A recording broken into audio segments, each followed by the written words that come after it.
मांजरा साखर कारखान्याचे 9 lakh metric ton ऊस गाळपाचे उद्दिष्ट. मांजरा परिवारामुळे जिल्ह्यात शेतकऱ्यांची आर्थिक प्रगती. माजी मंत्री सहकार महर्षी दिलीपराव देशमुख. मांजरा साखर कारखान्याचा बॉयलर अग्नी प्रदीपन व गळीत हंगाम शुभारंभ. समाजकारण राजकारणात वाटचाल करीत असताना सातत्याने आम्ही शेतकऱ्यांचे हित डोळ्यासमोर ठेवून काम केल्याने मांजरा परिवाराच्या माध्यमातून जिल्हाभरात शेतकऱ्यांच्या जीवनात आर्थिक प्रगती क्रांती घडविण्याचा प्रयत्न केलेला आहे. तो आज पूर्णत्वास नेण्याचा आम्ही प्रयत्न केलेला आहे. मांजरा परिवाराने नवनवीन प्रयोग करून उपपदार्थ प्रकल्प हाती घेऊन तेही उत्तम प्रकारे चालत आहेत. त्यामुळे शेतकऱ्यांना आर्थिक भाव देण्याचा प्रयत्न केला आहे. यामुळे सर्व गळीत हंगाम यशस्वी झाले असून चालू गळीत हंगामसुद्धा 9 लाख मेट्रिक टन ऊस गाळपाचे विक्रमी गाळप यशस्वी होईल असा विश्वास माजी मंत्री तथा मांजरा सहकारी साखर कारखान्याचे चेअरमन सहकार महर्षी दिलीपराव देशमुख यांनी बोलताना व्यक्त केला. ते विलासनगर लातूर येथील विकासरत्न विलासराव देशमुख शेतकरी सहकारी साखर कारखान्याच्या 39व्या बॉयलर अग्निप्रदीपन गळीत हंगाम शुभारंभ, नवीन ऊस तोडणी यंत्र पूजन. माजी मंत्री सहकार महर्षी दिलीपराव देशमुख, खासदार डॉक्टर शिवाजीराव काळगे, जिल्हा बँकेचे चेअरमन तथा माजी आमदार धीरज विलासराव देशमुख यांच्या शुभ हस्ते 7 नोव्हेंबर रोजी शानदार सोहळ्यात करण्यात आले. त्यावेळी ते बोलत होते.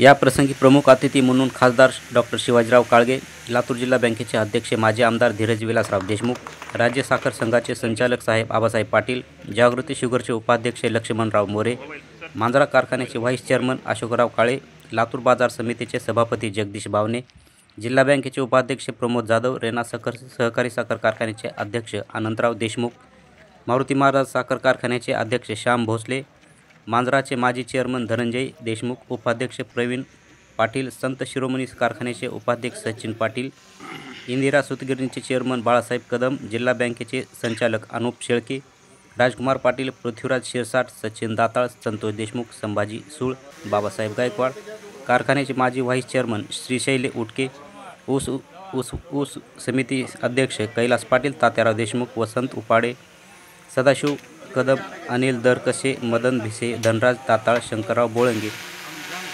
निळकंठ पचाते, नवनाथ काळे, सचिन देशमुख, ज्ञानेश्वर पवार, बालाजी पांढरे, दयानंद बिडवे, भैरू कदम, तज्ज्ञ संचालक श्रीकृष्ण काळे, सुरेश चव्हाण, विलास चांबले, अरुण कापरे, तक्रार निवारण समिती अध्यक्ष तानाजी जाधव, कार्यकारी संचालक पंडित देसाई आदींची उपस्थिती होती. ऊस तोडणीचा आदर्श पॅटर्न, ऊस तोडणीसाठी यंत्रणा अलर्ट. यापुढे बोलताना माजी मंत्री दिलीपराव देशमुख म्हणाले की चालू गळीत हंगाम हा प्रतिकूल असला तरी योग्य नियोजनातून हा गळीत हंगाम यशस्वी करण्यासाठी सारे सज्ज आहोत. हा हंगाम 9 लाख मेट्रिक टन ऊस गाळपाचे उद्दिष्ट असून सर्वांचा ऊस वेळेत तोडला जावा यासाठी यंत्रणा तत्पर आहेत. 100% ऊस गाळपास ऊस तोडणी यंत्रणा तोडण्याचा एक आदर्श पॅटर्न मांजरा कारखान्याने सुरू केला आहे.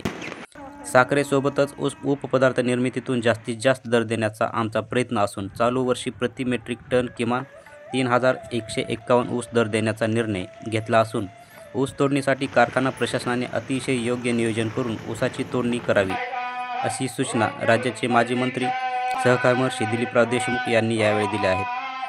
तसेच ऊस तोडणीसाठी यंत्रणा पूर्णपणे सक्षम असून ऊस तोडण्यासाठी कोणालाही अडचण येणार नाही यासाठी कारखाना प्रशासन तत्परतेने काम करणार असल्याचे त्यांनी सांगितले. सहकारातून समृद्धी असलेल्या या भागाची ओळख माजी आमदार धीरज देशमुख यांचे प्रतिपादन.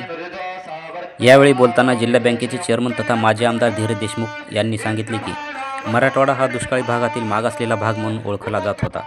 लोकनेते विलासराव देशमुख साहेबांनी उभारलेल्या सहकारी संस्थांमुळे या भागाचा कायापालट झाला असून ती जुनी ओळख मोडून काढत सहकाराने समृद्धी झालेला लातूरचा भाग अशी नवी ओळख लातूरची निर्माण झाली आहे. मांजरा कारखान्याने आपले सर्व गळीत हंगाम यशस्वी करून त्या माध्यमातून ऊसाला चांगला दर दिला आहे.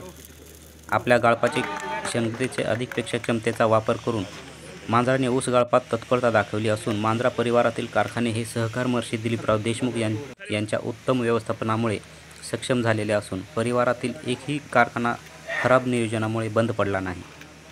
उलट बंद पडलेले साखर कारखाने परिवारातील घेऊन साखर उद्योग सुरू केले आहेत.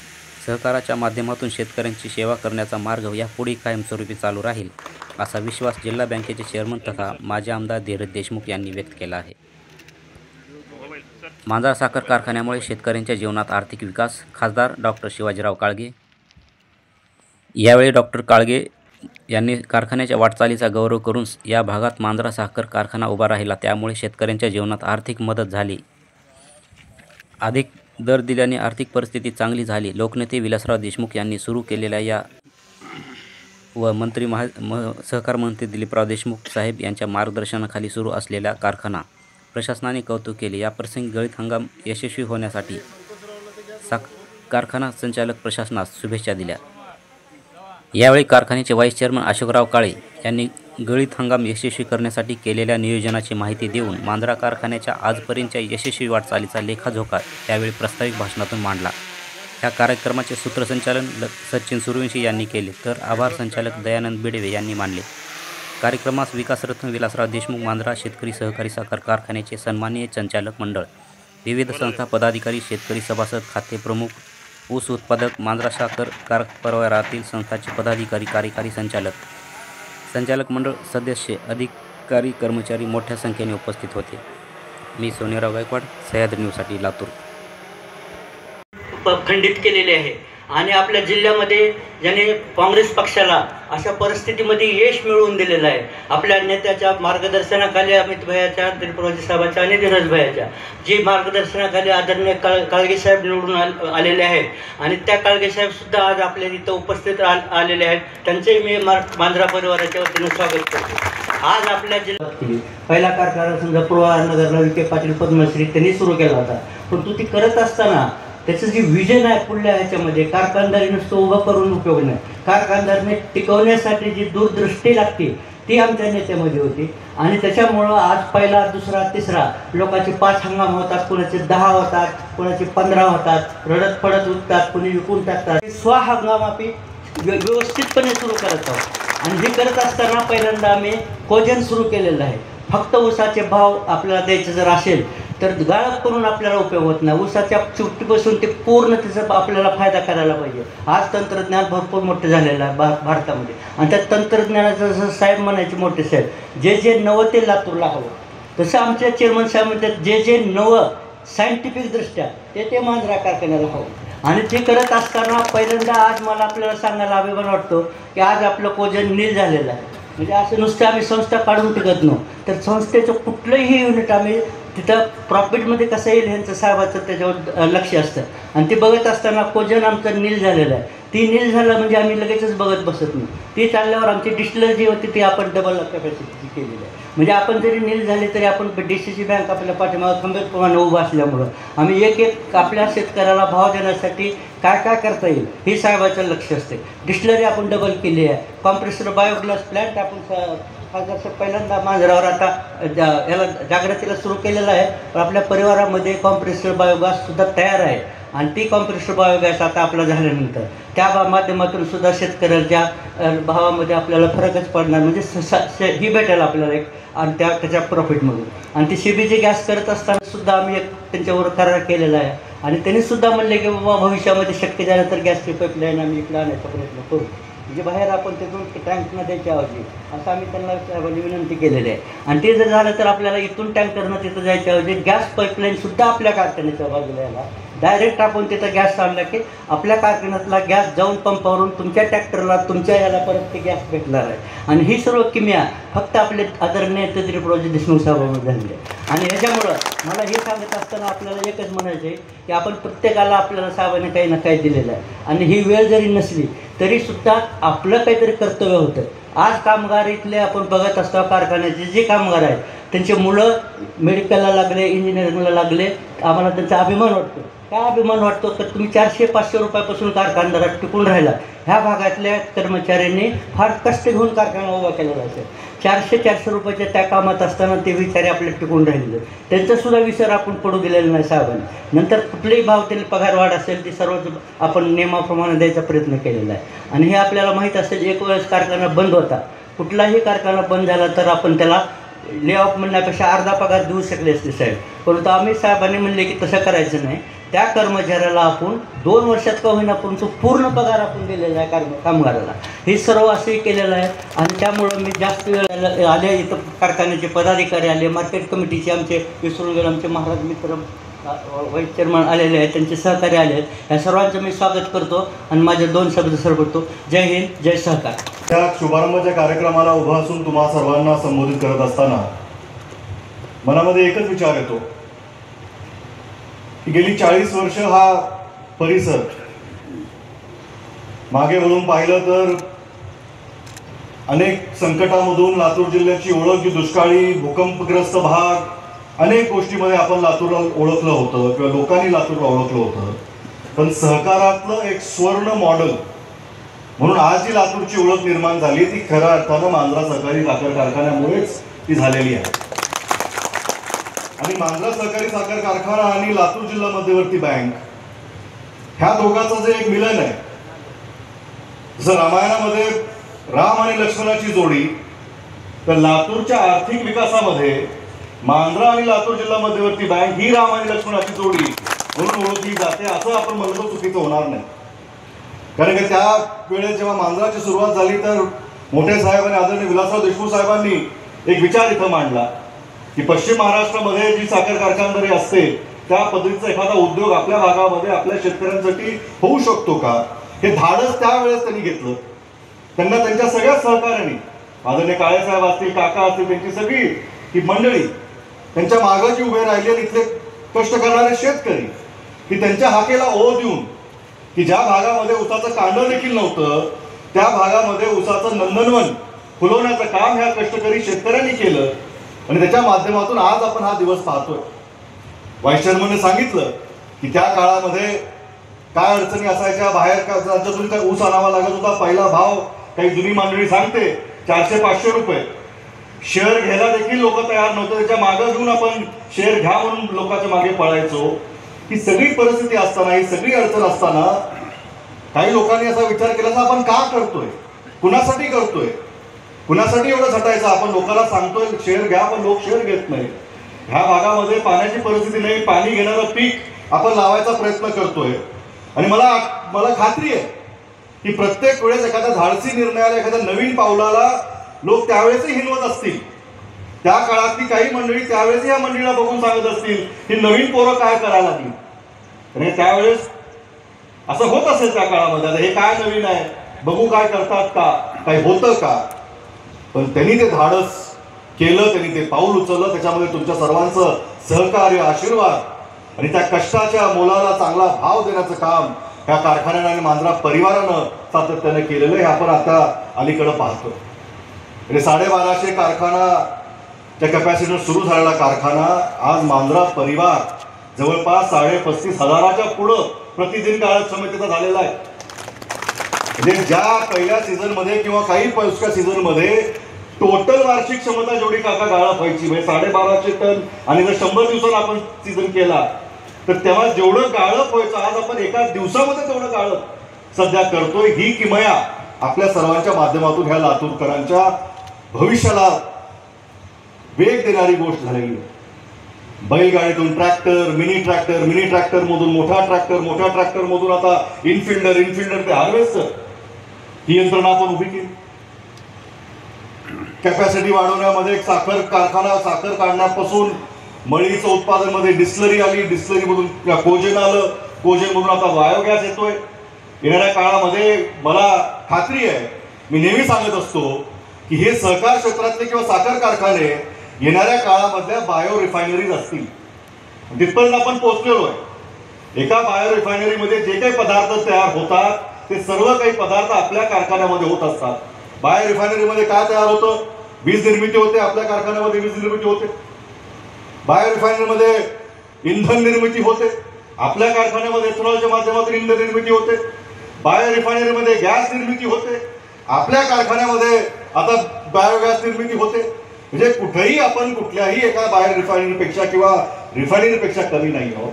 आणि सगळ्यात मोठा लाभ ह्या ॲग्रो बायो रिफायनरीचा इथल्या भागातल्या शेतकऱ्यांना होतो. सगळ्यात मोठा वाटा ह्या बायो रिफायनरीचा फायदा किंवा साखर कारखानदारीचा फायदा इथल्या शेतकऱ्यांना होतो. जेवढं काही गाळप होतोय 70 ते 80% रॉ मटेरियलचाच विषय, 70 ते 80% भाव हा रॉ मटेरियलचाच आहे. म्हणजे मांजरा परिवारामध्ये लातूर जिल्ह्यामध्येच, कारण लातूर जिल्हा मध्यवर्ती बँक आपल्याला जे पीक कर्ज देतं त्याची जास्तीची उलाढाल ऊस पीक, शेती आणि सोयाबीन ह्या 2 पिकावर आपलं वाटप आहे. आणि ते वाटप असल्यामुळं प्रत्येक वर्षी जवळपास 1000 ते 1200 कोटीचं ऊस बिल हे मांजरा परिवारातले कारखाने अदा करतात. त्याच्यामुळे येणाऱ्या शेतकऱ्याच्या हातामध्ये चांगली रक्कम असते. दुष्काळाच्या परिस्थितीमध्ये असेल, ओळा दुष्काळाच्या परिस्थितीमध्ये असेल, हे एक शाश्वत पीक आपल्या मराठवाड्यासाठी झालेलं आहे किंवा लातूरसाठी झालेलं आहे. पिकाला झालं तर ऊस नक्कीच आपल्या मागे खंबीरपणे उभा आहे. त्याच्यामुळं आपलं प्रपंच चालू आहे, चांगल्या पद्धतीची मॅनेजमेंट. आणि व्हाईस चेअरमन इथं हेही सांगितलं की अनेक साखर कारखान्याच्या त्या बातम्या वाचतात, कुणाचा 5वा हंगाम आहे, कुणाचा 6वा हंगाम आहे, कोण बंद पडलंय, कुणी परत नवीन झालंय, कुणाची मॅनेजमेंट बदललेली आहे, कुणी कुणाला चालवायला दिलेलं आहे. पण एकमेव मांजरा परिवार आहे की ज्यांनी चालू केलेले कारखाने कधीही बंद पडू दिले नाहीत, चालू केलेले कारखाने कधीही कर्जबाजारी होऊ दिलेले नाहीत, चालू केलेले कारखाने स्वतःच्या क्षमतेनं स्वतःच्या कमाईतून त्याची कॅपॅसिटी वाढवली आणि बंद पडलेले कारखाने मांजरा परिवारात समाविष्ट करून त्यांना देखील चालवण्याची किमया ही मांजरा परिवारामध्येच आहे, हेही आपण लक्षात घेतलं पाहिजे. जेव्हा आपण मांजरा परिवाराकडे बघत असतो त्याच्यामध्ये अजून एक बारकाईने लक्ष दिलं पाहिजे. हे सगळं तर कारखाना करतच आहे, ह्याचा परिणाम काय झालेला आहे? ह्याचा परिणाम जो आहे की आता फक्त हार्वेस्टरच्या माध्यमातून जे मोठं पाऊल एक विजन काकांनी पुढे गेलं की मांजरा परिवारामध्ये आता हार्वेस्टर, कारण काय ऊस तोड कामगार मिळत नाहीत, लेबर मिळत नाहीत. लेबरच्या कुटुंबाची अडचण आहे की कधीपर्यंत आमची मुलं तोड देणार आहेत, आम्हाला त्यांना शिकवायचंय, आम्हाला त्यांना इंजिनियर डॉक्टर होताना पाहायचंय. पण त्याच्यामध्ये त्याच्या हातामध्ये 4 पैसे जास्त झाले पाहिजे. त्याच्या कुटुंबातला एखादा सदस्य जर हार्वेस्टर मालक होऊ शकला ते देखील काकांनी करून दाखवलं. कारखान्याकर जर करार कोणी केला, एखाद्या तरुणाने करार केला तर त्याला जिल्हा मध्यवर्ती बँक लगेच थेट फायनान्स उपलब्ध करून दिली. त्या माध्यमातून जवळपास मांजरा परिवारामध्ये आज 400 हार्वेस्टर आणि 800 इनफिल्डर हे कारखान्याच्या मालकीचे आणि त्याच्या निगडीत असलेल्या शेतकऱ्यांचे मालकीचे झालेले आहेत. ह्याचा साधा गणित जर आपण घातला तर एखाद्या हार्वेस्टरला जर 1 ऑपरेटर किंवा 2 ऑपरेटर लागतात 2 शिफ्टमध्ये काम करताना, एखाद्या इनफिल्डरला 2 ऑपरेटर लागत असतील तर 400 आणि हे 800 हे जर डबल केले तर हे 3000 लोक रोजगारावर लागलेले आहेत. आणि ह्याच्या मागे जे वाहनं लागतात, एखाद्या हार्वेस्टरच्या मागे किमान 10 वाहनं आहेत आणि 10 वाहनावर जेवढी लोक लागलेली आहेत तर तुम्ही विचार करा खासदार साहेब, जवळपास मांजरा परिवारानं लातूर जिल्ह्यामध्ये स्वतःच्या क्षमतेवर जवळपास 8 ते 10 हजार थेट रोजगार निर्माण केलेले आहेत. ही किमया आहे कोऑपरेटिव्ह आणि मांजरा परिवाराच्या विजनची. ही किमया आहे आदरणीय विलासराव देशमुख साहेबांनी दिलेल्या नेतृत्वाची. ही किमया आहे आदरणीय काकांनी तुमची केलेल्या काळजीची. माणसाला जर काळजी नसेल तर माणूस काम करत नाही. तुमची, तुमच्या प्रपंचाची, तुमच्या येणाऱ्या भविष्याची, तुमच्या मुलांची त्यांना काळजी म्हणून ते सगळं करतायत. बरेच लोक काही विषय टीका करत असतील पण ही काळजी. आणि आता परवा काकांनीच आम्हाला सूचित केलं होतं की आपण एक प्रयत्न करू की आपल्या जिल्हा मध्यवर्ती बँकेमध्ये आता आपल्याला भरतीची परवानगी मिळालेली आहे, एक प्रयत्न करून बघू. आपण आपल्या सरकारला सांगू की जिल्हा मध्यवर्ती बँक ही जिल्ह्यामध्ये आर्थिक सेवा देते, तर इथं काम करणारे जर मुलं मुली जे नोकर भरती होणार असेल, जिल्ह्यातले असतील, त्या त्या भागातल्या परिसरातले असतील, तर आपल्या गावात काम करत असताना, आपल्या जिल्ह्यामध्ये काम करत असताना आपल्याला चांगली सेवा त्या मुलांकडून पुढच्या होणाऱ्या नोकर भरतीमधून आपल्या मुलाला देता येईल ही आपण सरकारला विनंती करावी.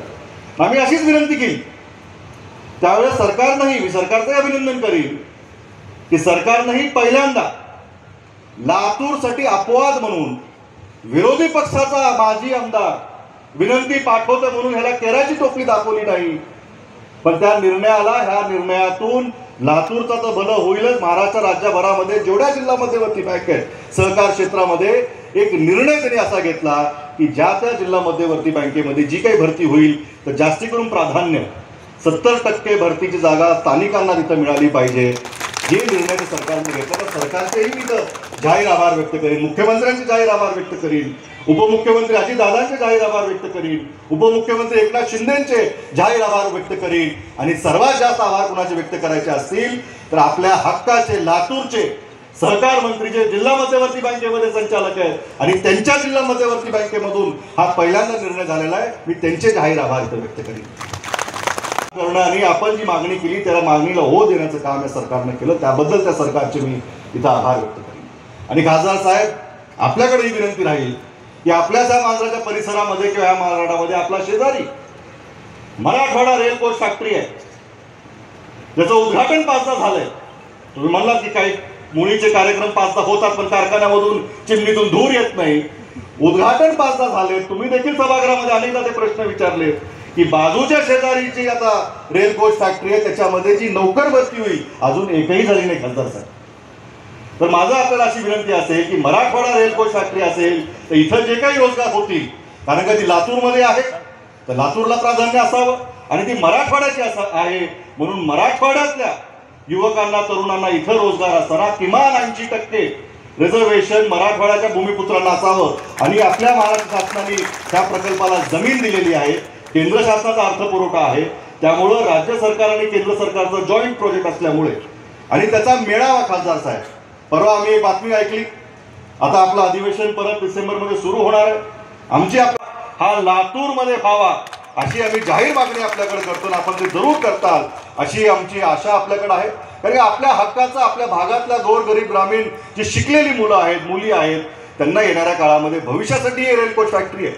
आणि रेल कोच फॅक्टरीमध्ये 13-14 एकर जागा ही देखील मांजरा परिवाराने त्या सरकारच्या प्रोजेक्टला कुठेही बाधा येऊ नये म्हणून दिली. तेव्हा आपलं सरकार नव्हतं, पण पक्षपात न करता आपल्या भागामध्ये एखादा प्रोजेक्ट उभा होत असेल की दूरदृष्टी जी आपल्या भागामध्ये येणाऱ्या भविष्यासाठी चांगली असेल, चांगल्या कामाला चांगलं म्हणलंच पाहिजे. जे चांगलं होतंय काही लोकांना ते बघवत नाही, पण त्याच्याकडे लक्ष न करता आपण जे चांगलं करतोय, आपण आपल्या पद्धतीने अजून काय चांगलं करू शकतो, येणारा सीझन, येणारा गळीत हंगाम अतिशय चांगला दिमाखाना आपण सगळ्यांनी तो राबवावा. ऊसाची लागवड, पावसाचा परिणाम चांगला आहे, अजून रानं काही ओली आहेत काही नाही, हार्वेस्टरचा गळीत हंगामामध्ये जे होणार आहे, पण अतिशय चांगला सुटसुटीत आपला हंगाम असेल. मशीन्स आपल्या तयार आहेत, टोळ्या आपल्या तयार आहेत, शेतकी अधिकाऱ्यांनी आणि शेतकऱ्यांनी सगळ्यांनी रिकव्हरी चांगला परिपक्व ऊस जर आपल्या कारखान्याला पाठवला तर अधिकचा भाव आपल्याला तिथे मिळणार आहे. हे लक्षात घेऊन येणाऱ्या सीझनमध्ये चांगल्या पद्धतीचं गाळप आपण सर्वांनी करावं, एक रेकॉर्ड सीझन आपला हा असावा अशी शुभेच्छा मी ह्या आपल्या मांजरा परिवारातल्या प्रमुख कारखान्याला देतो व थांबतो. जय हिंद, जय महाराष्ट्र.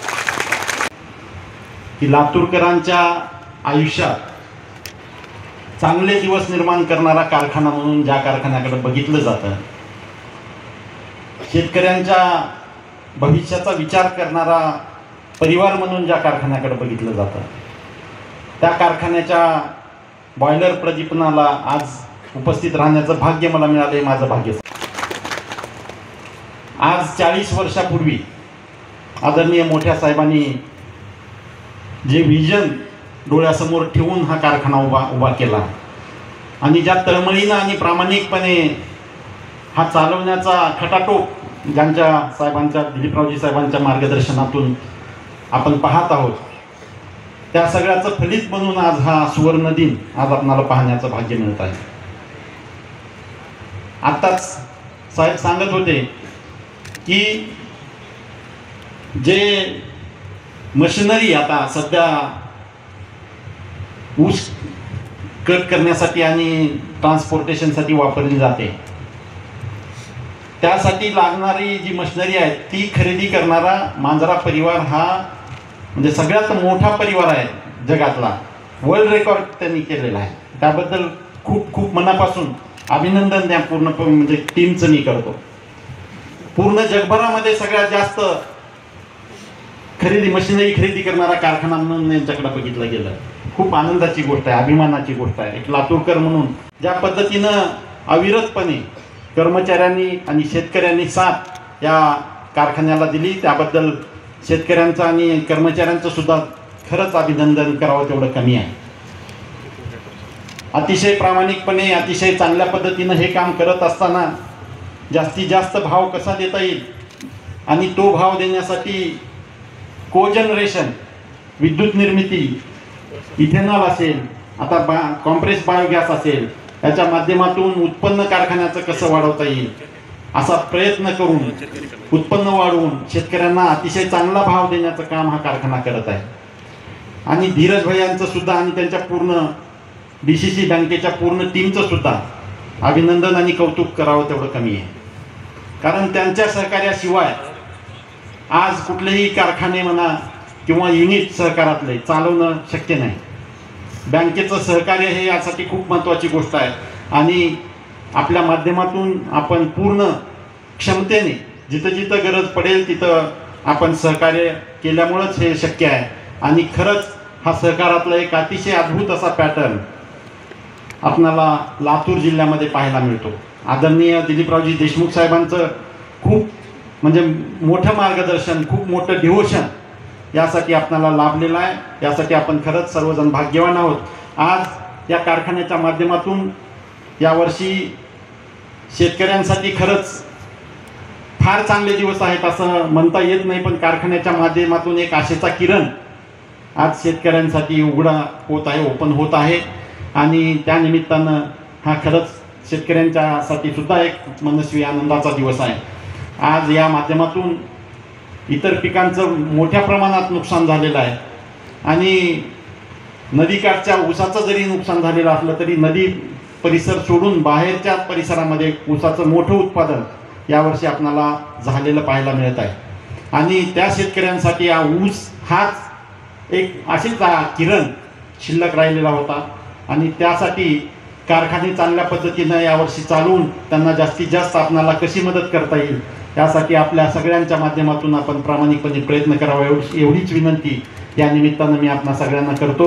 या गळीत हंगामाच्या शुभारंभ प्रसंगी सगळ्या मांजरा परिवाराला आणि पूर्ण टीमला मी हार्दिक शुभेच्छा या निमित्तानं व्यक्त करतो आणि भविष्यात साहेबांचं असंच मार्गदर्शन आपल्या पाठीशी उभं राहावं आणि नवीन विक्रम सहकाराच्या क्षेत्रामध्ये आपल्या सगळ्यांच्या हातून घडो अशीच आम्हा सगळ्या कार्यकर्त्यांना मी त्यांच्या मार्गदर्शनाखाली काम करणाऱ्या सगळ्या टीमला शुभेच्छा या निमित्तानं मी अशाच देतो आणि थांबतो.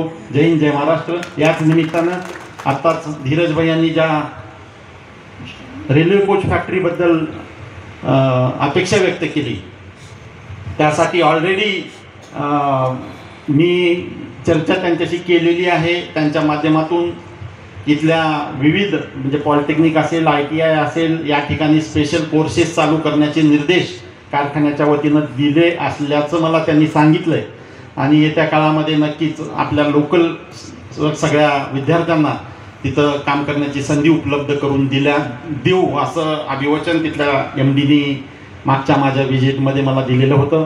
पण काल परवाच जी बातमी बाहेर आली त्यामध्ये 7-8 फक्त कर्मचारी आपल्या भागातले घेतले गेले, 150 कर्मचाऱ्यापैकी, आणि बाकीचे कर्मचारी बाहेरचे घेतले गेले अशी एक बातमी नुकतीच बाहेर आलेली आहे. आणि त्यासाठी नक्कीच येत्या काळामध्ये पाठपुरावा करून जास्तीत जास्त कर्मचारी हे आपल्या भागातले घेण्याबद्दल त्यांना आम्ही बाध्य करू एवढंच या निमित्तानं मी सांगतो. प्रसंगी रेल्वे मंत्र्याची सुद्धा भेट या म्हणजे येत्या काळामध्ये नियोजित करून त्यांच्यासुद्धा कानावर ही बाब आम्ही घालू आणि त्यांना हे निर्णय घेण्यासाठी बाध्य करू, भाग पाडू असं या निमित्तानं त्यांना मी शब्द देतो आणि आपल्या सर्वांची रजा घेतो. धन्यवाद.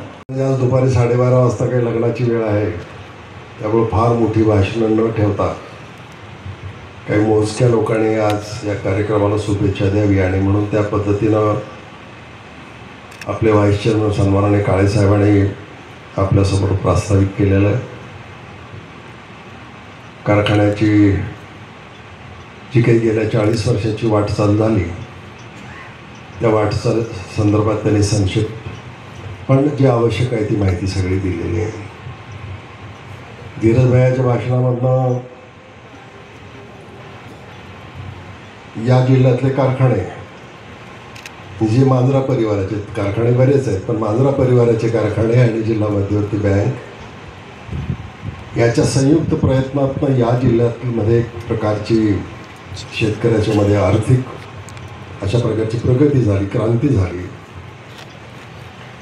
निसर्गाने कधी पाऊस न पडतानाही आपल्यावर अन्याय होतो आणि कधी असं वर्ष लागतं की याच्यामध्ये थोडी अतिवृष्टी होते आणि मग त्यालाही आपण थोडेसे त्रासून जातो. पण कोरड्या दुष्काळापेक्षा ओला दुष्काळ हा बरा. त्यातल्या त्यात किमान रब्बी आणि पुढची 2 वर्ष शेतीच्या पाण्याचे प्रश्न, पिण्याच्या पाण्याचे प्रश्न आणि मानसिक एक स्थिरता राहते व पाणी तरी आपल्या शेतामध्ये आपल्या गावामध्ये पिण्यासाठी आहे.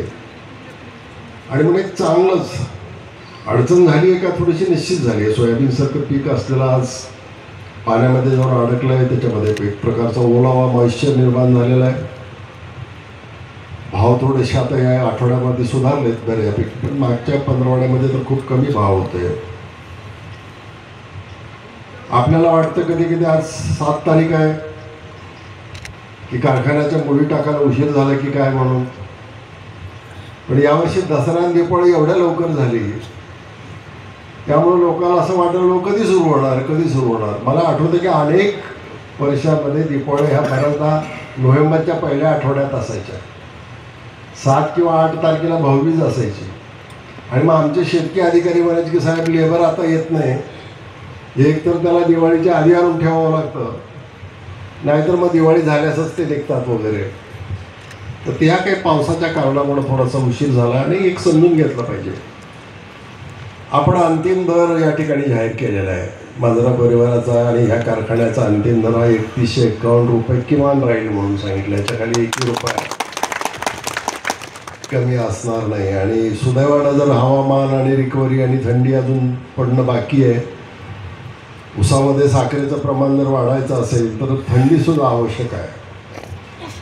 आणि आपण अपेक्षा करूया अजून जरी फारशी नसली तरी लवकरच थंडीला सुरुवात झाल्याशिवाय साखरेचं प्रमाण वाढत नाही. आणि तुम्हाला जो शेतकरी म्हणून जो काही भाव दिला जातो तो मुळामध्ये ऊसामध्ये साखर असल्याशिवाय ते होत नाही. बऱ्याचदा पश्चिम महाराष्ट्राची तुलना करतात लोक. पश्चिम महाराष्ट्रामध्ये 100% ऊस हा अडसाली आहे. म्हणजे त्यांच्या सगळ्या गाळपामध्ये जवळपास 80% हा नव्या लागवडीचा ऊस आणि 20% खोडवा. आणि त्याही पद्धतीमध्ये त्याचंसुद्धा वय वाढलेलं असतं आणि म्हणून त्यांची रिकव्हरीची सुरुवातच 11:30 पावणे 12पासून होते पहिल्या दिवशीची. जिथं मराठवाड्यामध्ये जर आपण आत्ता घाई करून जर सुरू करायचं ठरवलं तर 8.5% रिकव्हरी. तर 8.5% म्हणजे काय की 1 टन ऊस गाळल्याच्या नंतर जर 1 क्विंटल साखर तयार झाली तर आपण 10% असं गृहीत धरतो. आणि 8.5चा अर्थ असा की 1 टन ऊस गाळल्यानंतर फक्त 85 किलो साखर येणार. म्हणजे 15 किलो साखरेची तूट 35 रुपये 36 रुपयाने जर दर धरले तर जवळपास 400-500 रुपयाचा तोटा हा प्रत्येक टनामागा होतो. आणि जिथं आपल्यासारख्या कारखान्याची क्षमता 6,500 7,000 आहे, यावर्षी तर आम्ही सीझनमध्ये 7,500पर्यंत जाऊ, पण स्टेबल म्हणून आम्ही 6,500 या ठिकाणी जाणार आहोत. 150 दिवस आम्हाला मिळतील असं गृहीत धरलं आहे. 5-10 दिवस कमी जास्त स्टार्टिंगला होऊ शकतात. या वर्षीचं मांजरा कारखान्याचं उद्दिष्ट हे 9 लाख टन ऊस गाळपाचं या ठिकाणी उद्दिष्ट या ठिकाणी राहिलेलं आहे. आणि म्हणून हा सगळा हिशोब करून व्यवस्थित रोज गणित करावं लागतं तर हे कारखाने नफ्यातही राहतात आणि हे कारखाने अधिक भाव देत असतात. तर त्या सगळ्या गोष्टीचा विचार करून आज आपण जवळपास सर्वच बाबतीमध्ये जे जे करणं गरजेचं आहे त्याचा उल्लेख धीरज भैयांनी या ठिकाणी केला. तर सगळ्या गोष्टी आपल्या मांजरा कारखान्यात आणि मांजरा परिवारातल्या इतर कारखान्यामध्ये सुद्धा त्या ठिकाणी होत आहेत. फक्त साखर आपण तयार करतो असं नव्हे तर आता इथेनॉल तयार करण्याचं काम पहिल्यांदा मळीपासनं इथेनॉल होतं, सी हेवीपासनं बी हेवीपासनं, आणि आता डायरेक्ट पहिली काही दिवस या क्रशिंगमध्ये थोडं सिरप हे डायरेक्ट डायव्हर्ट त्या ठिकाणी केलं. ज्याला ज्यूस टू इथेनॉल अशा पद्धतीने जर करू शकलो तर 6.5 लाख टनाच्या दृष्टिकोनातून दिवसाला साखर तयार होईल. आणि वरचं 1,000 टन जे आहेत 7.5 होण्याच्यासाठी ते 1,000 टन क्रशिंग झाल्यानंतर त्याचा ज्यूस डायरेक्ट हा डिस्टिलरीला जाईल. आणि त्याच्या माध्यमातून मला वाटतं यावर्षी 2 कोटीपर्यंतचं टेंडर आपलं या मांजरा कारखान्याचं 2 कोटी ना 270. म्हणजे आपण जेवढं टेंडर भरलं तेवढं सगळं टेंडर हे सरकारने मंजूर करून घेतलं असल्यामुळं 2,70,000पर्यंत आपल्याला हे सगळं 2 लाख का 2 कोटी. तर ह्या पद्धतीने आपल्याला हे सगळं जावं लागेल. आणि दुसरा जो मुद्दा सांगितला त्याने की आपण आता CBG गॅससुद्धा तयार करतो. आपला कारखाना लातूर शहराच्या जवळ आहे. बऱ्याचदा गॅस तयार केल्याच्या नंतर तो भरून पंपावरती घेऊन द्यावा लागतो म्हणून तर त्या लोकांनी येऊन इथलं मोजमाप करून घेतलेलं आहे. आपला करार पण गेल कंपनीबरोबर झालेला आहे आणि त्या माध्यमातून आता इथून पाईपलाईनच तुमच्या घरापर्यंत तुम्हाला आता इथं MDला फोन येईल तुमचा, आज गॅस आलाच नाही काय भानगड आहे म्हणून. तर तसं करण्याची गरज नाही. आपण इथल्या सेंटरला इथे आपण त्याला या ठिकाणी देणार आहोत आणि महाग गॅस हे अजून काम व्हायला वेळ आहे, पण त्यांनी करार करून ठेवला आहे. आणि दर मात्र रिलायन्सच्या पद्धतीनं जसे मार्केटमध्ये वाढतील त्या पद्धतीनं आपल्याला ते त्या ठिकाणी मिळणार आहेत आणि मग ते एक ॲडिशनल उत्पन्न आपल्याला या माध्यमातून होईल. आपण ऑक्सिजनच्या प्लॅन्टमधनं ऑक्सिजन तयार करतो आहोत, त्याच्याकडे थोडंसं आणखी लक्ष देऊन ती कमवायची बाब नाही, पण आपल्या परिवारातल्या इतर लोकांना सुद्धा जे काही मेंटेनन्सच्या काळामध्ये ऑक्सिजनची गरज पडते तर त्या सगळ्याचा पुरवठा करण्याच्या दृष्टिकोनातून आपण त्याहीमध्ये पुढे गेलेले आहोत. कोजनच्या बाबतीमध्ये पुढे गेलेलो आहोत. म्हणजे आता कुठला फारसा असा विषय राहिलेला नाही की त्याच्या माध्यमातून नवीन बियाणं आहे, ऊसमळ्या आहेत. आपण स्वतः आपल्याकडे तेवढी जमीन नाही आहे सुपीक आणि म्हणून शेतकऱ्याला चांगलं VSI कडनं किंवा पाडेगावकडनं बेणं किंवा रोप त्या ठिकाणी आणून पुरवण्याचं कामही आपण करत आहोत. भविष्यामध्ये AI आर्टिफिशियल इंटेलिजन्सच्या माध्यमातूनही आपण शेतकऱ्यावरती प्रयोग करणार आहोत, पण त्याची घाई करत नाही होत आम्ही आणि अशोकरावने असं ठरवलं की आधी कुठंसं यशस्वी होतं आहे का हे एकदा बघू आणि मग काय होतं. मांजरा परिवाराने उडी मारली आणि ती फेल गेली की त्याचा मेसेज देशभर जातो आणि म्हणून ते यशस्वी होतं आहे का नाही जरा आपण पाहू आणि आपल्याला जर त्याची खात्री वाटलं तर त्याही बाबतीमध्ये आम्ही त्या ठिकाणी पुढाकार घेऊन शेतकऱ्याला अधिकाधिक सेवा देण्याचं काम या ठिकाणी करायचं आहे आपल्याला. या सगळ्या मान्यवर सहकार्याने त्याच्यामध्ये आदरणीय विलासरावजी देशमुख साहेब असतील, काळेसाहेब असतील, शिवाजी महाराज भिसे असतील, अनेकाची नावं आपल्याला त्या संचालक मंडळातली घेता येतील. अगदी नजरी मियापर्यंत बोपल्या भागातनं काम करणारे होते. इकडे शिवाजीराव आमचे ह्याला होते, शिरूरचे, हे सगळी खूप नावं आहेत त्याच्यामध्ये. शेळके मामा त्याच्यामध्ये सुरुवातीच्या बोर्डामध्ये अशी बरेच जण होते आणि या सगळ्या लोकांनी फिरून ते सगळं काम केलं, ते उभं केलं. होईल का नाही याच्या प्रकारची खात्री. प्रत्येक चांगल्या कामाच्या वेळेस शंका व्यक्त केली जाते, मनुष्य स्वभाव आहे, त्याच्यामध्ये काही चूक आहे असं नाही. मी जेव्हा 100% हार्वेस्टरवर जायचं म्हटलं तर मी एकटाच म्हणत होतो ते यशस्वी होतं म्हणून. सगळे आमच्या लोकांना असं वाटायचं की बाबा थोडं सावकाश जा, थोडं कशाला मिक्स तरी करावं लागेल, म्हणजे काहीही करायची गरज नाही. आणि मग त्या सगळ्या चर्चेतनं काही निर्णय घेतले आणि आज 100% अजूनही लोकांचा विश्वास नाही. हे सांगतात एक आणि हळूच काहीतरी मोळ्या टाकत असतील अशा प्रकारची शंका मान्यवरांना त्या ठिकाणी वाटते. पण आपण ते प्रूव्ह केलं आहे आणि आता आमच्या लोकांनाही विश्वास आहे. जी जिल्हा मध्यवर्ती बँक पुनर्वसनात होती, ज्याची 40% सुद्धा वसुली होत नव्हती, त्या अडकायची 35%वर. इकडं तिकडे कागदोपत्री करून ते वर्ग ब टिकवण्याच्यासाठी ते प्रयत्न करायचे. मी चेअरमन झाल्याच्यानंतर पहिल्यांदा मी सांगितलं की 60% करणार, पण लोकांचा विश्वास बसत नव्हता. मग ते म्हणायचं आता म्हणतायत, कोण सांगा त्यांना एवढं सोपं नाही हे वगैरे. आणि मग हळूहळू आमचे अधिकारी हो म्हणायला लागले, विश्वास निर्माण झाला. पहिल्या वर्षी 60% आणि आता तर रेकॉर्डच झालं धीरज भैयाचं की आता हे 94-95% खाली आपली वसुली येतच नाही. या पद्धतीचं काम आपण करू शकलो. 60 करायचं म्हणत असताना शंका व्यक्त होती. आता आमच्या शिपायाला जरी विचारलं किंवा लिफ्टमॅनला जरी विचारलं की यंदा तुमची किती होणार, त्याचा कशाची संबंध नाही, पण तो पटकन सांगून टाकेल 90% तर आरामात होणार म्हणून. म्हणजे हा विश्वास निर्माण झाला. आता आमच्या शेतकीच्या कोणालाही विचारा की हार्वेस्टर यशस्वी आहेत का, तर ते सगळे यशस्वी आहेत अशा पद्धतीने. या सगळ्या कामामध्ये जिल्हा बँकेने सुद्धा धाडस करून आपल्याला वेळोवेळी मदत केलेली आहे. म्हणून बँक शेतकऱ्यासाठीही या परिवाराच्याकडे असणं गरजेचं आहे. कारखानदारी शेतकऱ्याच्या भल्यासाठी या परिवाराकडं असणं गरजेचं आहे. कोणाचा स्वार्थ आहे म्हणून ते नव्हे. आणि म्हणून खूप काही आम्हाला त्याच्यामध्ये पुढे काम करायचं आहे. या सगळ्या कामामध्ये आपण सर्व या ठिकाणी अधिक प्रमाणामध्ये आमचे कर्मचारी उपस्थित आहेत आणि म्हणून तुम्ही आता हे चॅलेंज तुमचं आहे. वर्षभर शेतकऱ्यांनी मेहनत केलेली आहे. वर्षभर तुम्हाला जे हवं आहे मेंटेनन्ससाठी ते मॅनेजमेंटने तुम्हाला पुरवलेलं आहे. पण आता हा येणारा जो 5-6 महिन्याचा सीझन आहे तो काळजीपूर्वक अधिक रिकव्हरी राहील, वेस्टेज होणार नाही, पोलचं प्रमाण कमी राहील, रस इकडे तिकडे वाया जाणार नाही, साखर सांडली जाणार नाही. आणि या सगळ्या प्रत्येक पॉईंटवरती काटकसर करून आणि इफिशियन्सी दाखवून हा प्लॅन चालवण्याची जबाबदारी आता तुमच्यावरती आहे. 50% काम हे शेतकी विभागाचं आहे. फील्डमध्ये लढणारा तो विभाग आहे तो चांगल्या पद्धतीनं काम करेल. पण गव्हाणीवरती ऊस आल्याच्या नंतर आणि आत एकदा मिलमध्ये गेल्याच्या नंतर साखर बाहेर पडेपर्यंत किंवा इथेनॉलचं हे बाहेर पडेपर्यंत प्रत्येकाने आता सतर्क राहून तिन्ही शिफ्ट व्यवस्थित चालतील अशा प्रकारचं काम तुम्ही त्या ठिकाणी करायला पाहिजे. आणि आतापर्यंतची परंपरा पाहत असताना आपण ते चांगल्या पद्धतीनं करू किंबहुना करणारच असा या निमित्तानं या ठिकाणी संकल्प करूया.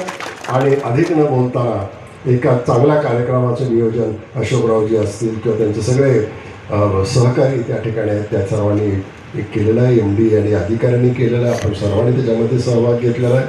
हे हार्वेस्टर दिसायला जरी कारखान्याच्या मालकीचे असले तर ते तुमच्या इथे तुम्ही समजून घेतलं पाहिजे. जे ऑपरेटर्स कुणी तिथं उपस्थित असतील तर काळजीपूर्वक करायचं आहे, काटकसर करायची आहे, डिझेलमध्ये सेविंग करायची आहे. आणि तुम्हाला काही लागत असेल, तुम्हाला काही अडचण येत असेल तर डायरेक्ट मला SMS करायचा. माझे नंबर बहुतेक लोकांकडे आहेत आणि मी SMSचं उत्तर देतो. आणि मला SMS केला तर त्याची कारवाई शेवटपर्यंत होईल या पद्धतीचं मी त्याला वेळसुद्धा लावत नाही. आणि म्हणून या सगळ्या पद्धतीनं चांगल्या पद्धतीनं करू.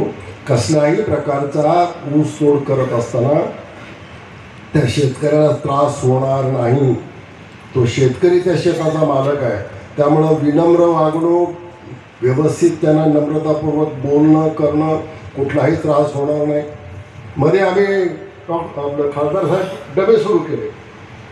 लातूर आहे इथं माणसं 99% चांगले आहेत पण एखादा बाहेर निघतो तुम्हाला डबा आम्ही कसा काय द्यायचा म्हणजे तुमचं 7-8-10 माणसं म्हणजे आणि आम्ही तुम्हाला कुठलं जीव घालायचं म्हटलं. कुणीतरी म्हटलं असेल एखादा असू शकतो. का म्हटलं ते मला माहिती नाही. माझ्या कारणावरच मी म्हटलं आता कारखाना डबे देईल म्हणून स्टीलचे डबे खरेदी केले. आमच्या लोकांना सांगितलं की 4 चपात्या थोडी भाजी जास्त टाका त्याच्यात. आणि झाडाखाली जेवताना मालक आठलं पण या मालक जेवायला आपण जेवूया डबा आला करून. हे खोटं नाही करून दाखवलं. आणि आता आमचे टमके आले म्हणजे डब्याचं कसं करायचं म्हणजे काय करायचं नाही म्हणजे डबे माघारी घेऊन आलेत म्हणजे काय झालं म्हणजे तिथं जेवायला वेगळंच आहे म्हणजे हा डबा गेल्याला डबा माघारी घेऊन आला म्हणजे मग आता कसं करायचं म्हणलं. मला बाबा आपण स्कीम केली आहे. आता कोणी आनंदानं काही व्यवस्था करत असेल मालक तिथला तर आता त्याच्या आड कसं येतं म्हणून मधला मार्ग काढा म्हणला. ज्याचा निरोप येईल फोडून की आज मालक काही दिसले गेलेत अजून काही मसाला आलेला नाही डबा पाठवा म्हणलं की तेवढा पाठवू आपण. अशा पद्धतीची सोय म्हणजे जेवण सुद्धा आपलं स्वतःच काही लागत नाही. मन मोठं असलं ना की ईश्वर आणि मांजरेश्वर आपल्याला तुम्हाला मला काही कमी करून देत नाही. आणि म्हणून तुमच्या जेवणाची सुद्धा काळजी आहे. तुमच्या सगळ्यांचा इन्शुरन्स काढण्याच्याबद्दलही सूचना त्या ठिकाणी दिलेल्या आहेत. तिथल्या फॅक्टरीतल्या कामगाराच्या तर असतातच म्हणजे हार्वेस्टरचं तर इन्शुरन्स आहेच मशीन म्हणून पण तिथं काम करणाऱ्या ऑपरेटरचं सुद्धा वैयक्तिक इन्शुरन्स आम्ही त्या ठिकाणी काढणार आहोत. आणि जेणेकरून या सगळ्यांचं भलं होईल आनंदी वातावरण राहील या पद्धतीचं काम करू. या जिल्ह्याला पुढे घेऊन जाऊ आपण. कोण काय बोलतं कोण काय करतं ठीक आहे त्यांचा विचार असतो त्यांची बुद्धी असते त्यांची कुवत असते. आपापल्या कुवतीप्रमाणे बुद्धीप्रमाणे विचाराप्रमाणे ती माणसं बोलत राहतात. आपला विचार हा मोठा विचार आहे. आपला जिल्ह्याचा विचार करतो आपण मानवतेचा विचार करतो. आपला धर्म शेती आहे शेतकरी म्हणून आपण त्याच्याकडे पाहतो. तेव्हा लहान सहान विचार न करता सगळे आपले आहेत या भूमिकेतनं या कारखान्याचा हंगाम आपण यशस्वी करू या अशा प्रकारचा विश्वास व्यक्त करू. आणि आमच्या विनंतीला मान देऊन हे सगळे व्यासपीठावरील मान्यवर या ठिकाणी उपस्थित राहिले म्हणून वैयक्तिक या कारखान्याचा चेअरमन म्हणून मी त्यांचे या ठिकाणी आभार मानतो. माझे 2 शब्द संपवतो. जय हिंद.